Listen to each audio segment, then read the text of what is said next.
මං අවංකව ඔබතුමියට කියන්නේ.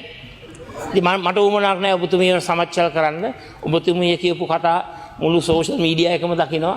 ඉතින් මම ඒව ගැන කතා කරන්න යන්නේ නැහැ. මම එහෙම දෙයක් කිව්වේ නැහැ. ජනමාධ්‍ය සහ සෞඛ්‍ය වැය ශීර්ෂයන්ට අදාළ අයවැය විවාදයේදී මම සතුටු වෙනවා ගරු විපක්ෂ නායකතුමාගේ කතාවට පසුව මගේ කතාව යෙදුණු එකටත් මං හිතන්නේ හැම අවස්ථාවකදීම ඔබතුමා ලෝකයේ අනෙකුත් දියුණු සහ නොදියුණු රටවල් සමග ලංකාව සංසන්දනය කරමින් ඊටාම හොඳ සාරපූර්ණ විග්‍රහයක් කරන ඔබතුමාගේ කතාව අතරතුරේදී නමුත් ඔබතුමාගේ කතාවේදී ඔබතුමා සභාගත කරා යම් සංඛ්‍යා දත්ත සහිත ලේඛන කිහිපයක් ඒවායේ නිවැරදිතාවය සම්බන්ධයෙන් ඔබතුමා නිසැකවම සහතික වුණා මේවායේ මූලාශ්‍රය තමුන් බවට සහතික කරමින් හැබැයි මට මතක් වෙනවා ගරු විපක්ෂ නායකතුමා අපේ දිස්ත්‍රික්කයේ කළුතර දිස්ත්‍රික්කයේ බණ්ඩාරගම නගරයේ තිබ්බ එක්තරා දේශපාලන රැලියකදී ඔබතුමා සඳහන් කරනවා මාලිමාණ්ඩුව ආවොත් කඩසාප්පු පවරා ගන්නවා වහන්න වෙනවා මාලිමාණ්ඩුව ආවොත් දළදා පෙරහැර නවත්තන්න වෙනවා කියලා. ඉතින් ඒ මූලාශ්‍ර සම්බන්ධයෙන්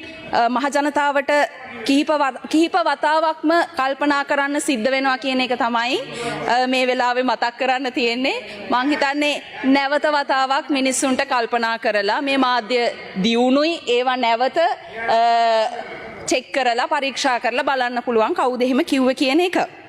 කොහොම වුණත් ඔව් අවස්ථාව දෙනවා විපක්ෂ නායකතුමාට.